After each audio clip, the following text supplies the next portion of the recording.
episode 2 of the Joyful and Loved podcast. I'm Brittany. Grab brunch or a snack and a drink of your choice. I have water. And let's hang out for a while. So I want to apologize for last week's tech difficulties. We had issues with the comments being turned off this past week. Those will be back on for episode 1, as well as for this episode and all future episodes. We will make sure that those are turned on. And so I want to thank you for your kindness and your understanding as we figure out the quirks and find our rhythm and our voice in this new journey that we're on. So don't forget to subscribe to this channel. That will help us to share what we're doing in our community with other people. And like the video and share it with your friends.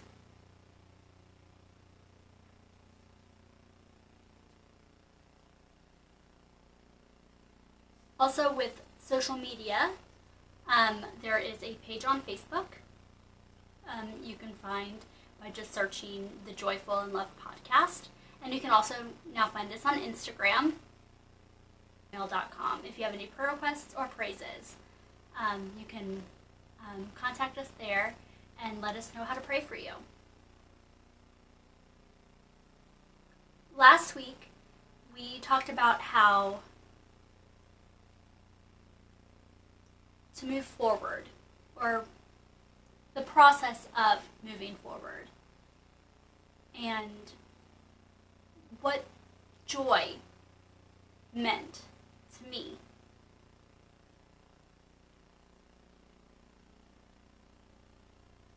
I'm not sure exactly what joy means to you, at least not right now in this season of your life.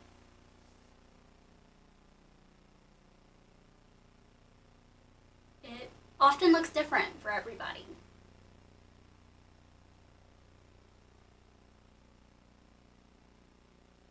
Words often have many definitions.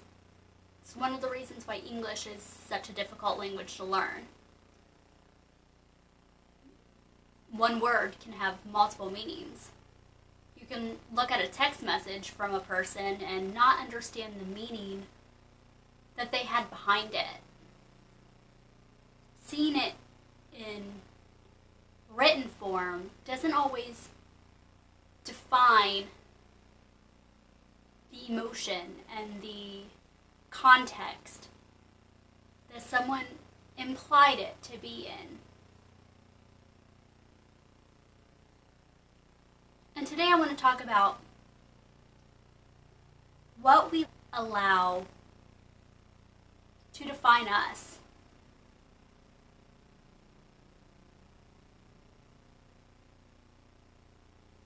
There are things in our past that we still hold on to, that we let shape us, for good or for bad at times.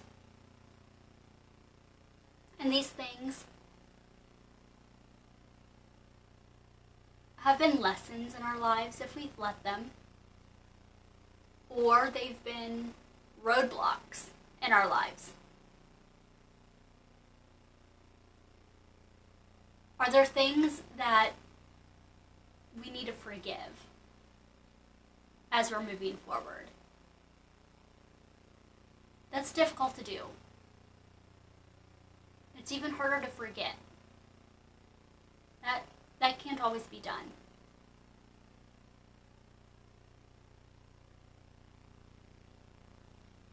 There are losses, as we talked about last week,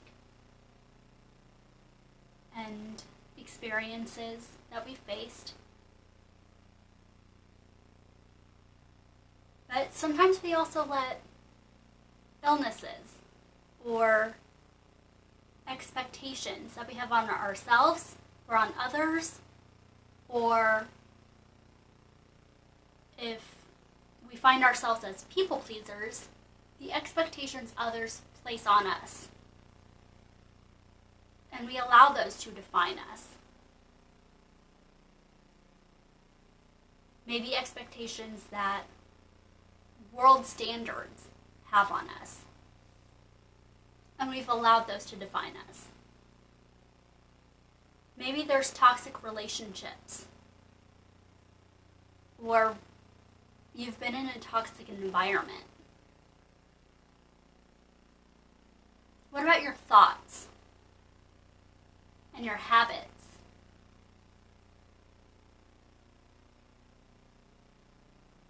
Do you let this define you?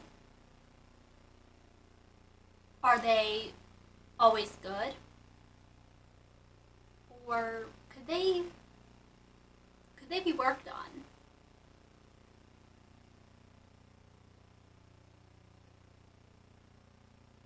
We all come with baggage and burdens,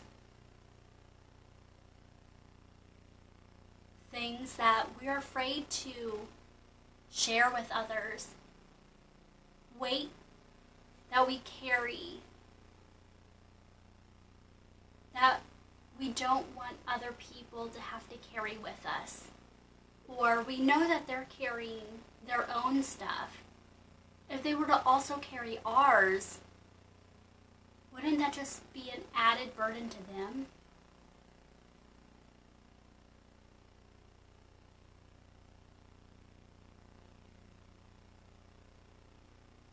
A lot of what we let define us is based in fear.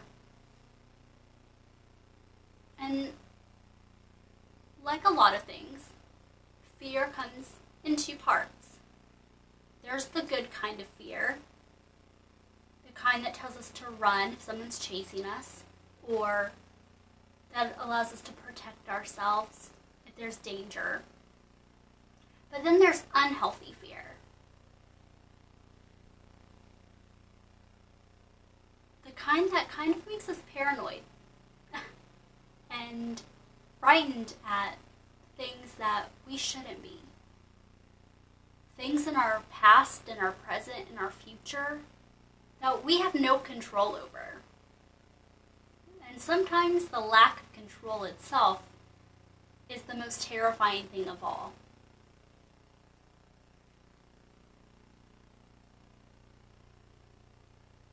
For a lot of us, we've carried words and actions of others as our defining features. Things that have been told to us or done to us by family members, by people who we thought were friends, by little kids all the way back in elementary school or high school. And let me tell you a little bit about when other people say these words or do these actions. There's a phrase that I'm pretty sure a lot of you have heard, that hurt people hurt other people. There's a generational cycle that has gone on since the beginning of time.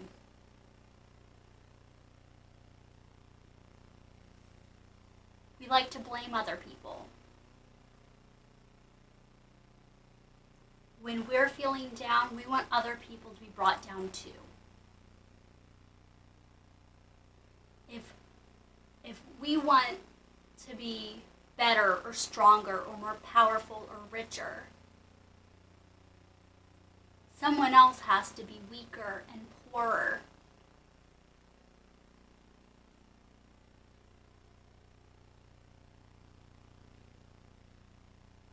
But that's not true.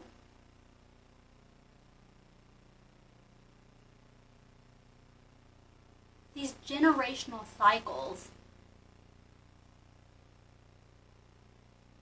must be stopped. The thing about cycles is often oftentimes they have a break. What I learned when riding a bike,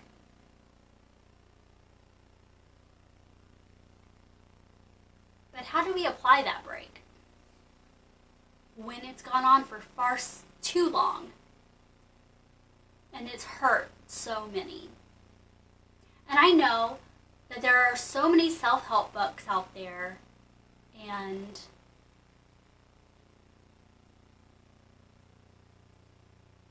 people who talk about inner peace and trying to find ways to heal thyself. But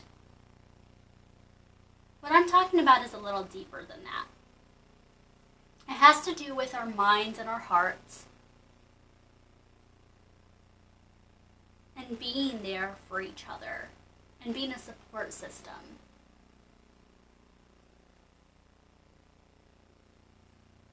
We can't do it by ourselves.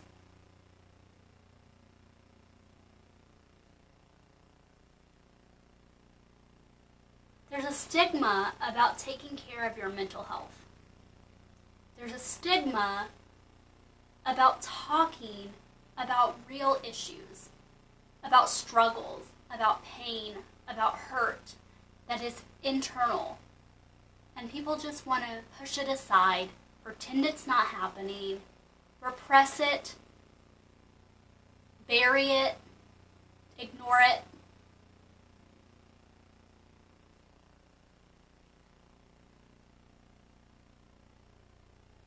But when you bury something and you repress it and you just pretend it's not happening,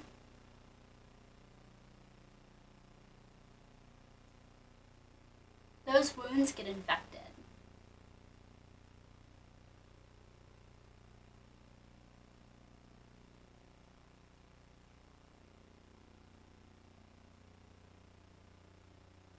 Those buildings fall apart.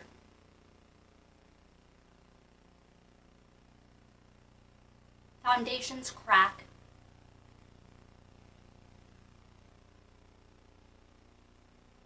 We cannot ignore things at the first sign of trouble.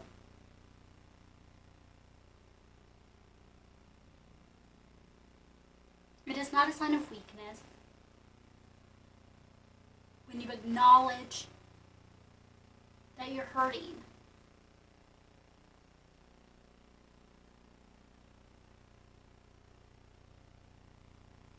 That you're going through something, that you're dealing with something that is greater than what you can do on your own. There's a lot of strength in stepping forward and saying, I need help with this. And there's no shame, or there shouldn't be any shame or any guilt in asking for help and reaching out and receiving that help.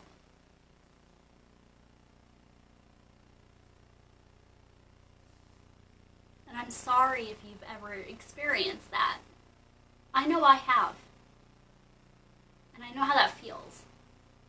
And I don't wish that on anybody.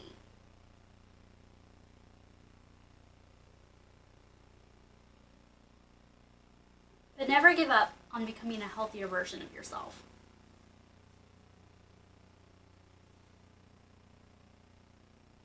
And now that we've talked about names that can define us in difficult ways, what do we do? Where do we go from here? When I was in college, we had a speaker who talked about names, who talked about things that we had been called or things that we call ourselves.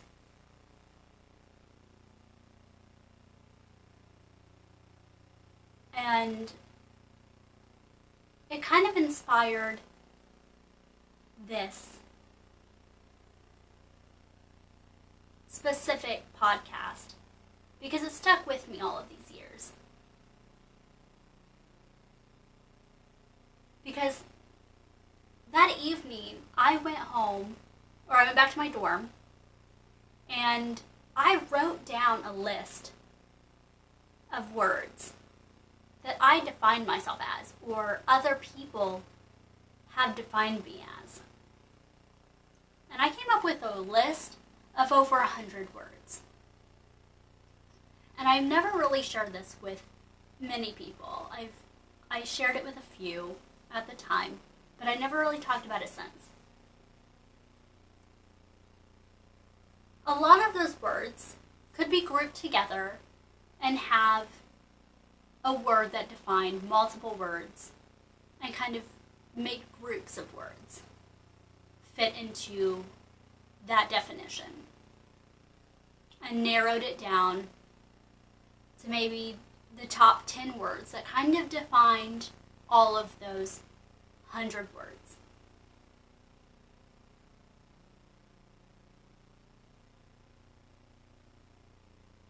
And I'm wondering if some of those words might be on your list today if you were to make a list. I had words like not enough and worthless and struggling.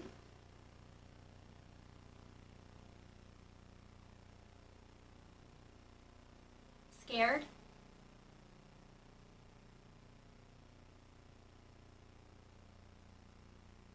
These words are pretty universal, I think. A lot of people feel them.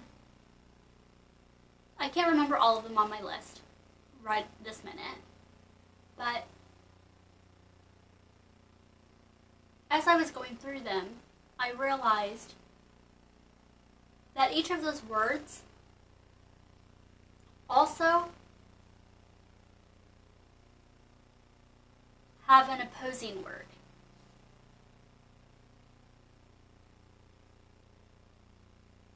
Worthless is mirrored by value.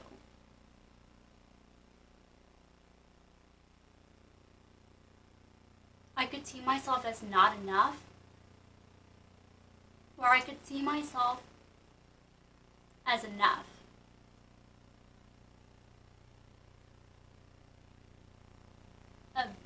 Worthy also fits both of those words.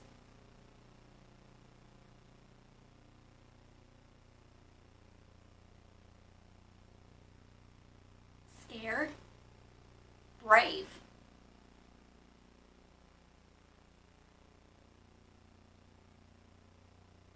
And I realized that we get to choose which word we let define us.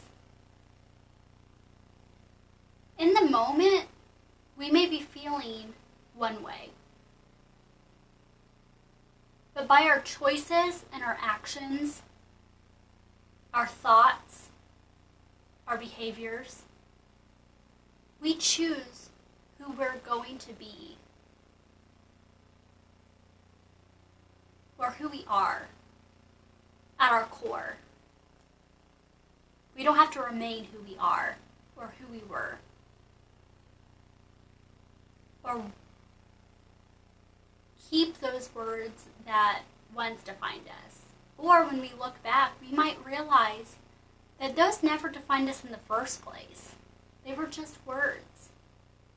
What truly defined us was our perseverance and our strength to keep going.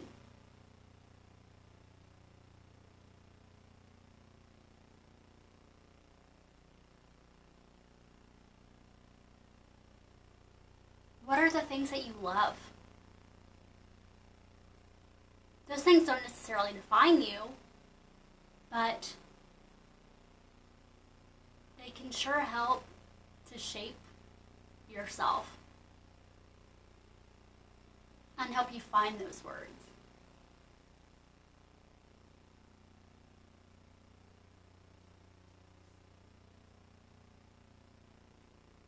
So, sometimes it just takes seeing things from a different angle.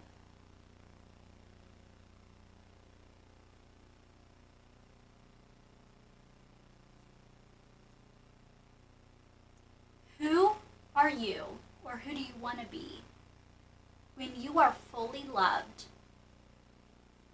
and supported and safe in a healthy environment. And making sure that you're focusing on the right things as priorities, such as your mental health, such as community, helping others, and kindness and joy. What are the things that define you in that safe space? That's who you really are. Not these other words that are bouncing about. But you get to choose what defines you and what you carry with you.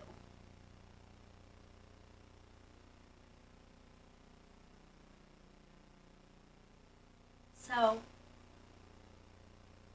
this week, please continue posting your sunshine on the comments down below and on social media using the hashtag Sunshine List. Post your pictures or your videos or your songs. And I want to thank you for listening and watching. And don't forget to follow us on social media. Again, right now we're on YouTube and Facebook. And subscribe to our channel. Like our video. Hashtag on social media using the hashtag thejoyfulandlovedprayerline. Leave a review on the podcast stations. We are currently on Spotify and I think Amazon Music. There are more podcast stations to come, so keep your eyes and ears out for that. And come back next week and we'll just chat some more. And there are plenty more things to come. There are some exciting things up ahead that I'm not ready to talk about yet, but it'll open up some more community interaction, and I'm really excited for that. So keep a watch on social media. We will get information out as soon as possible. And I also want to leave you with Romans 12:12. It says, "Be joyful in hope, patient in affliction, and faithful in prayer." Come back next week. I'll see you soon. Bye.